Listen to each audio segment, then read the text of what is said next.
नमस्कार, आप देख रहे हैं बीएमएस न्यूज विपिन पांडे के साथ। कौन थे काले खान जिनके नाम पर रखे चौक का बदला नाम अब भगवान बिरसा मुंडा चौक। दिल्ली के सराय काले खान चौक को अब भगवान बिरसा मुंडा चौक के नाम से जाना जाएगा। केंद्र सरकार ने बिरसा मुंडा की 150वीं जयंती पर नाम बदलने की घोषणा की। केंद्रीय गृह मंत्री अमित शाह ने जनजाति गौरव दिवस के रूप में मनाई जा रही बिरसा मुंडा की जयंती पर मासेरा उद्यान में उनकी भव्य प्रतिमा का अनावरण किया। गृह मंत्री ने कहा कि बिरसा मुंडा ने जल, जंगल और जमीन के संस्कार को पुनर्जीवित किया और कहा कि आदिवासियों के लिए यही सब कुछ है। वह समाज में कई प्रकार की जागरूकता लाई। अमित शाह ने कहा कि वर्ष 2021 में प्रधानमंत्री नरेंद्र मोदी ने भगवान बिरसा मुंडा की जयंती को जनजाति गौरव दिवस के रूप में मनाने की घोषणा की थी। आज ही के दिन झारखंड के एक छोटे से गांव में बिरसा मुंडा का जन्म हुआ था। अगला एक साल आदिवासी गौरव वर्ष के रूप में मनाया जाएगा। उन्होंने कहा कि बिरसा मुंडा की जयंती के उपलक्ष्य में 15 नवंबर 2025 तक आगामी एक वर्ष आदिवासी गौरव दिवस के रूप में मनाया जाएगा। अमित शाह ने कहा कि बिरसा मुंडा की 150वीं जयंती वर्ष पर केंद्र सरकार ने सराय काले खां चौक का नाम बदलकर भगवान बिरसा मुंडा चौक करने का निर्णय भी लिया है। इस दौरान केंद्रीय शहरी कार्य एवं आवासन मंत्री मनोहर लाल खट्टर, दिल्ली के उपराज्यपाल वीके सक्सेना, केंद्रीय राज्य मंत्री हर्ष मल्होत्रा, सांसद रामवीर सिंह विधूड़ी सहित कई गणमान्य मौजूद रहे। गृह मंत्री ने कहा कि बिरसा मुंडा आदिवासियों के लिए अपनी मूल संस्कृति के उद्धारक बने। उन्होंने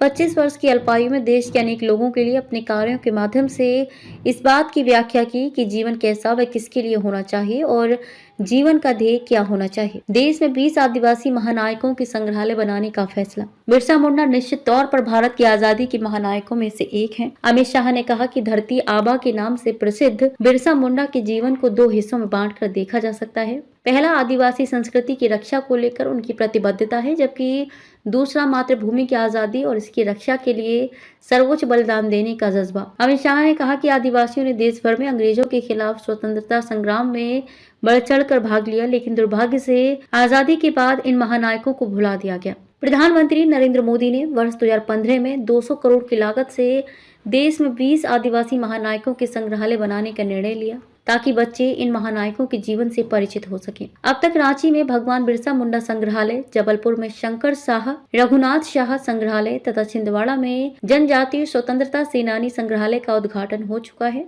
वर्ष 2026 तक से सभी संग्रहालय भी बनकर तैयार हो जाएंगे।